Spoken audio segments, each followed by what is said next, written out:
Bonjour à vous tous et merci de regarder aujourd'hui aussi cette vidéo du mini-séminaire sur la loi de soleil. Alors donc nous allons continuer la lecture de chapitre 2, La vérité parle. Aujourd'hui c'est la section 6, l'évolution de l'âme. Voilà donc les grands sujets qui sont les piliers dans les enseignements de la vérité de Seigneur Alcantara et continue dans cette section. Donc c'est vraiment le contenu important qui nous fait comprendre pourquoi on vit. Quel est le but de notre évolution et comment on parvient à nous évoluer. Donc nous allons apprendre les lignes fondamentales de l'évolution de nos âmes. Ok, donc je vais lire déjà certains passages et je vais ajouter quelques commentaires avant de pratiquer la contemplation de 2 minutes, comme d'habitude. Du fait de sa relation avec le royaume de l'enfer, le chaos du monde terrestre s'est certes grandement aggravé depuis quelques 100 millions d'années. Mais cela ne signifie pas, pour autant, le recul de l'ensemble du groupe des esprits de la Terre, dont on constate aussi, sur le long terme, le progrès considérable. Il s'agit là de l'évolution de l'âme. Voilà, donc déjà une chose, on a quand même mis l'accent sur le fait que l'enfer a été instauré, et surtout à partir du moment où Lucifer est tombé en enfer. Lucifer qui était un grand ange auparavant. Mais l'ensemble du groupe des esprits de la Terre n'a pas régressé, contribuant à l'accroissement de l'enfer. Il y a l'évolution de l'âme qui se réalise sur notre planète. Et c'est aussi pour la raison pour laquelle les extraterrestres, certains d'entre eux, veulent migrer vers la Terre pour réaliser davantage de progrès spirituels dans l'environnement de la Terre, qui est, comme j'ai répété déjà plusieurs fois, une école de l'âme. Notre planète a été conçue pour être une école de l'âme. Ok? Donc je continue. Actuellement, si les esprits résidant au royaume des Tathagata à 8 dimensions sont environ 500, les bodhisattvas à 7 dimensions sont environ 19 000. Expérience et entraînement sur Terre ont permis à plus ou moins 130 esprits de devenir Tathagata à 8 dimensions et à environ 7000 âmes d'accéder au royaume des bodhisattvas à 7 dimensions. Un grand nombre d'esprits clones générés par Pitron a réussi à atteindre la partie supérieure de l'espace à 6 dimensions ou l'état de bodhisattva à 7 dimensions. Ok, donc là il y a les chiffres qui sont à retenir, je crois, qui sont à retenir parce que ça nous permet de comprendre la structure d'une pyramide dans le monde spirituel. On a déjà appris que le monde spirituel est composé de plusieurs dimensions. Plusieurs mondes dimensionnels. Dans le monde à 9 dimensions, on a appris dans le chapitre 1 qu'il y avait 10 grands esprits, 10 grandes consciences. Et dans le monde à 8 dimensions, le royaume des Tathagata ou le royaume des grands anges, il y a environ 500 esprits. Environ. Mais 500, déjà, c'est pour avoir une idée. 500 esprits. C'est pas beaucoup, hein. Mais ils sont déjà beaucoup plus nombreux par rapport aux 10 grands esprits dans le monde à 9 dimensions. Et ensuite, les bodhisattvas ou les anges à 7 dimensions sont environ 19 000. Donc environ 20 000. Vous pouvez retenir 20 000. Donc c'est à peu près 40 fois plus que les Tathagata à 8 dimensions. Maître Okawa nous a enseigné plusieurs fois que la population totale du monde spirituel de notre planète Terre est environ 55 milliards d'esprits. 55 milliards. Ok? Sur Terre, nous sommes environ 8 milliards, je crois. Un peu moins de 8 milliards. On ne sait jamais exactement. Mais dans le monde spirituel, c'est à peu près 55 milliards. Et le nombre et la population du monde spirituel augmentent maintenant. Pourquoi? Parce qu'il y a les immigrés extraterrestres qui veulent s'installer sur notre planète Terre. Quand ils viennent vivre sur notre planète, ce n'est pas seulement par les vaisseaux spatiaux, mais souvent c'est au niveau spirituel qu'ils viennent s'installer dans le monde spirituel de la Terre. Et ils ont besoin d'obtenir une autorisation de la part de Seigneur El-Kantare. C'est toujours comme ça. Le Seigneur El-Kantare est le Seigneur de notre planète. Donc il autorise si certains extraterrestres peuvent vivre dans le monde spirituel de la Terre. Mais il faudra aussi savoir que certains espaces extraterrestres n'écoutent pas forcément la décision ou le conseil de Seigneur El-Kantare et font plus ou moins ce qu'ils veulent. Donc il y a des extraterrestres malfaisants. Il faudra savoir ça aussi. Okay? Donc je ne vais pas aller plus loin dans ce sujet qui n'est pas le sujet majeur de cette section. Donc il faudra comprendre que parmi 55 milliards d'âmes qui résident dans le monde spirituel de la Terre, il y a seulement 20 000 anges. Donc 20 000 anges pour aider 55 milliards d'âmes. Vous vous rendez compte? Donc les anges sont très occupés. Et il y a seulement 500 grands anges. On pourrait dire archanges, si vous voulez. Ou les Tathagata. En termes bouddhistes, il y a seulement 500 grands esprits pour gouverner la Terre et 55 milliards d'âmes. Donc il n'y a pas beaucoup de Tathagata qui naissent dans la même époque, dans la même région. Souvent, il n'y a que quelques Tathagata dans le pays, dans l'histoire d'un pays, ou dans la même époque. Okay? Et encore moins en ce qui concerne les esprits à 9 dimensions. Parce qu'il n'y en a que 10. Donc, avoir déjà le schéma de ce pyramide est important, je crois. Alors, je continue. Alors, pourquoi les âmes évoluent-elles? Qu'est-ce qui leur permet d'évoluer? Avant de réfléchir à la raison de l'évolution, nous devons nous demander pourquoi Dieu engendra-t-il des âmes de niveaux aussi différents? Voilà bien la question essentielle. Si la réponse était simplement l'évolution ultime, cela rendrait inutile et incohérent les peines que Dieu, l'être le plus évolué déjà, a pris pour donner naissance aux âmes des dimensions inférieures, et cela dans l'unique but de les faire évoluer. La raison pour laquelle Dieu a créé des consciences et des âmes aux niveaux les plus variés, et les regarde évoluer, c'est que son objectif n'est pas l'évolution en elle-même, mais qu'il en attend des bénéfices secondaires.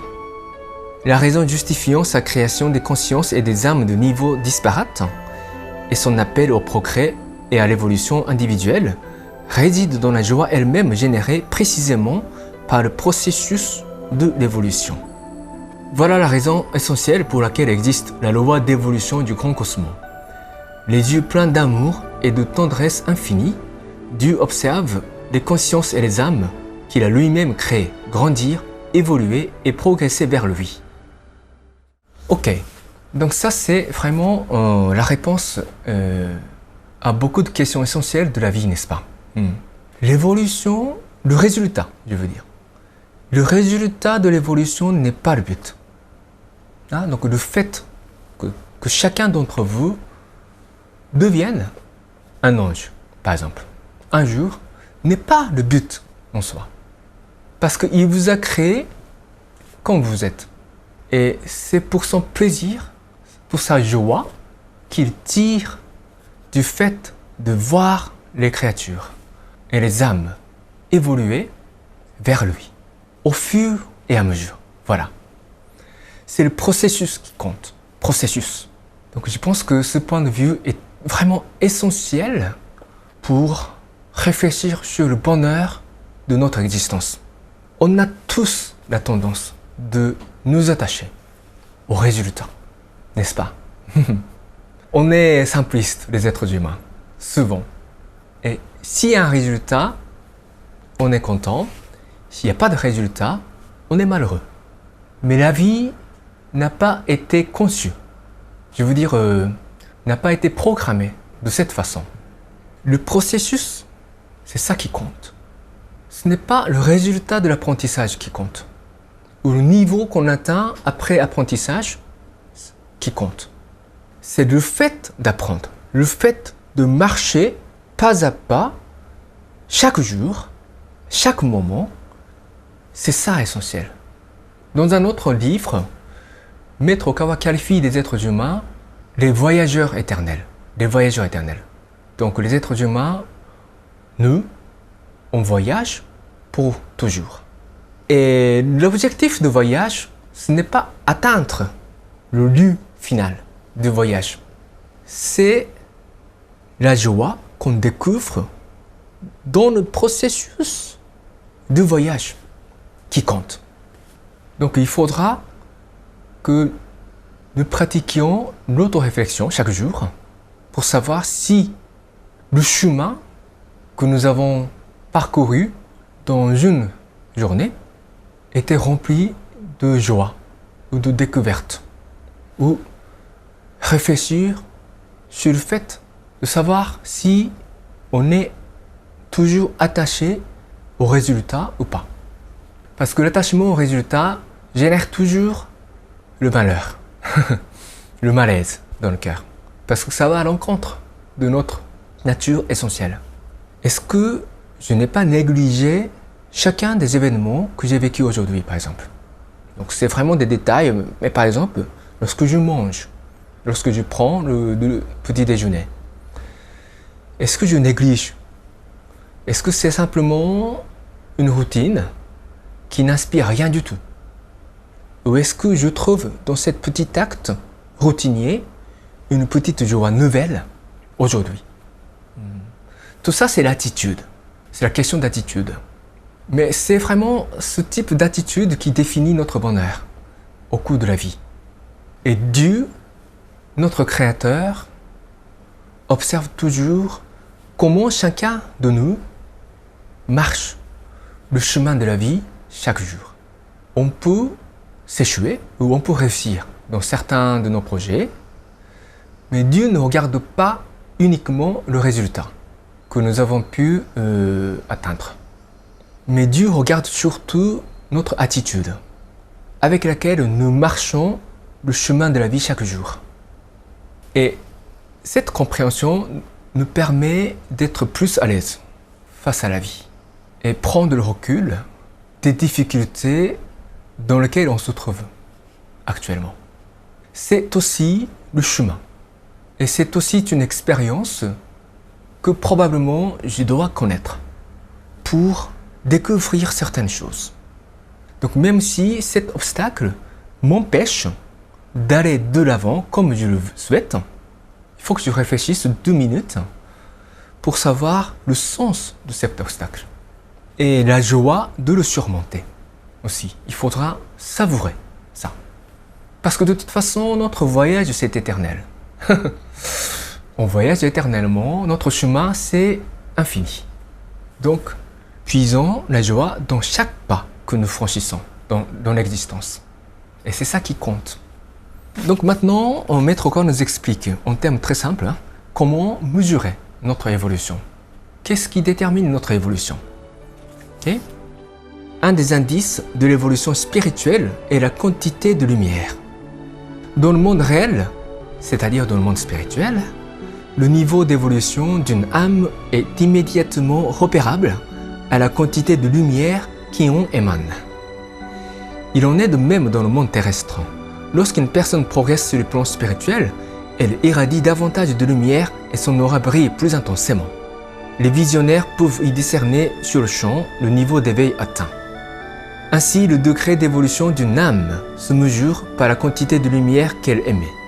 Autrement dit, afin de faire évoluer son âme, il faut former un contenant de plus en plus large pour pouvoir accueillir la plus grande quantité possible de lumière divine. C'est pour cela que vous êtes encouragé à ne pas entretenir en vous de zones d'obscurité qui bloqueraient cette lumière.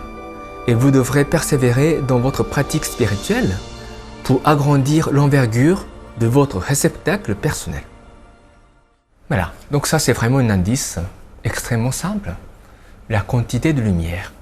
Plus vous progressez spirituellement, plus vous émanez de la lumière.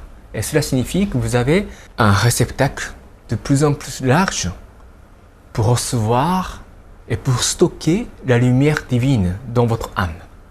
Et vous serez ainsi capable de partager ou d'envoyer la lumière divine autour de vous, à travers vos paroles, à travers vos actes, à travers votre profession.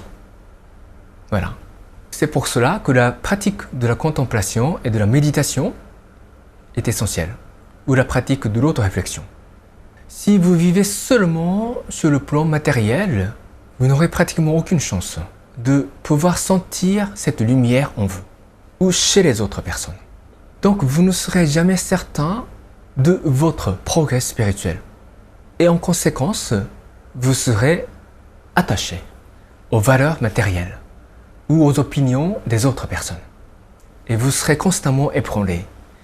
Et comme ça, dans cette manière de vivre instable, vous ne trouverez pas vraiment la joie ou le bonheur. Si vous pratiquez l'auto-réflexion, chaque soir, après la prière, pendant un quart d'heure, comme j'ai recommandé dans ma vidéo d'introduction et d'initiation aux nouveaux membres d'Apicience.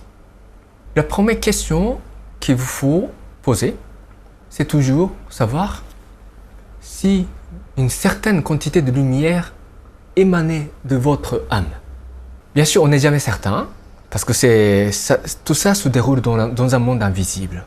Mais il faudra être simple, en quelque sorte. On est tous capables.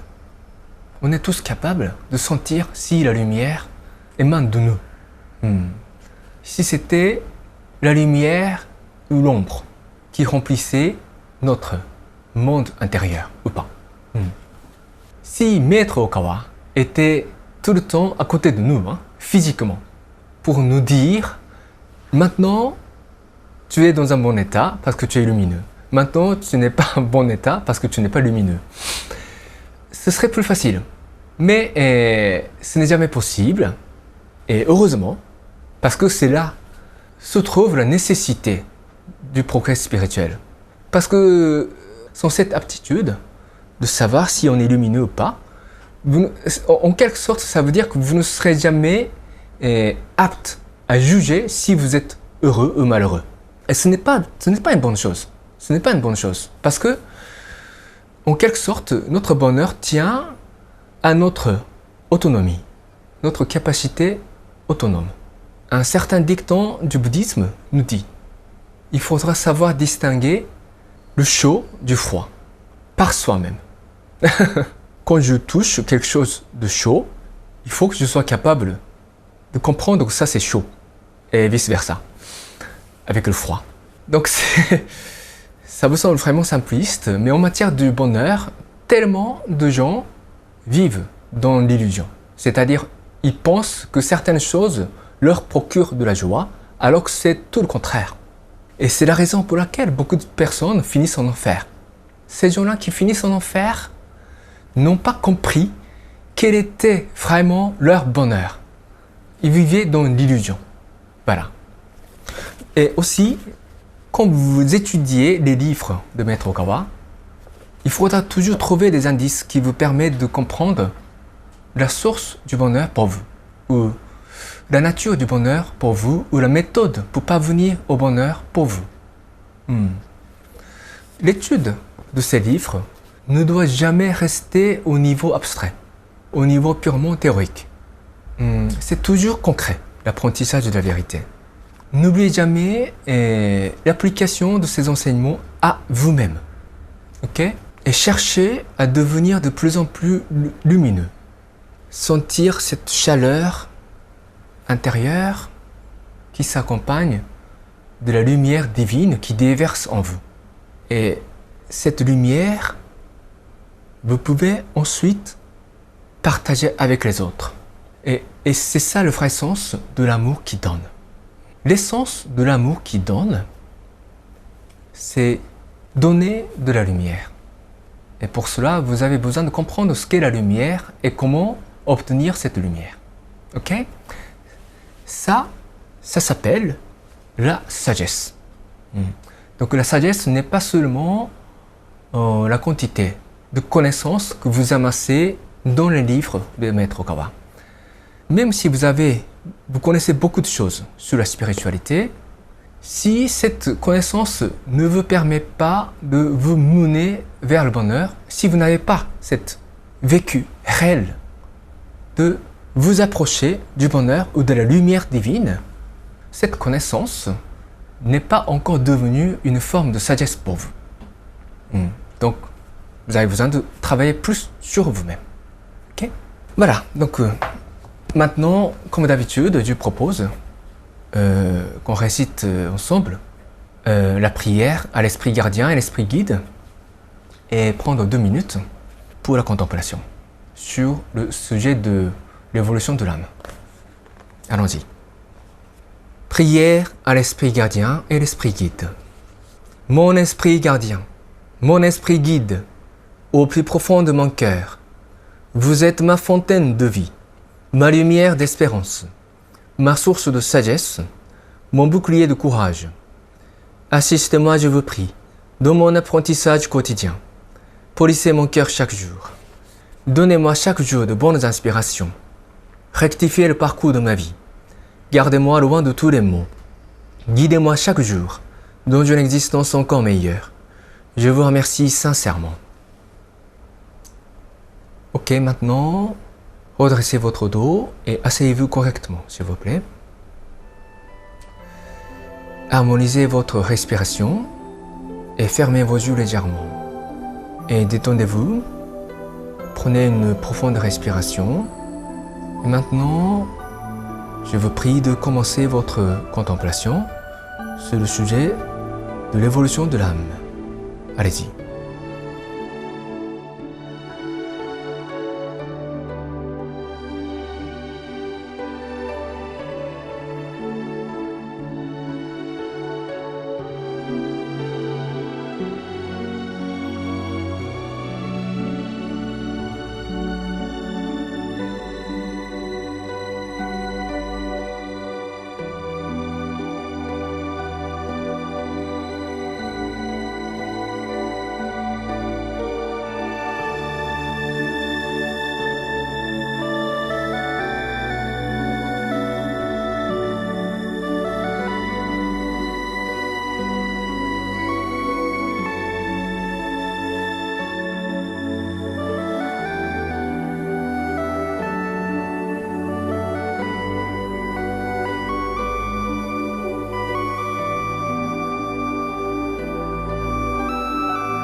Ok, terminez votre contemplation. Merci beaucoup. Voilà, donc c'est tout pour aujourd'hui. Et merci de votre attention et à la prochaine.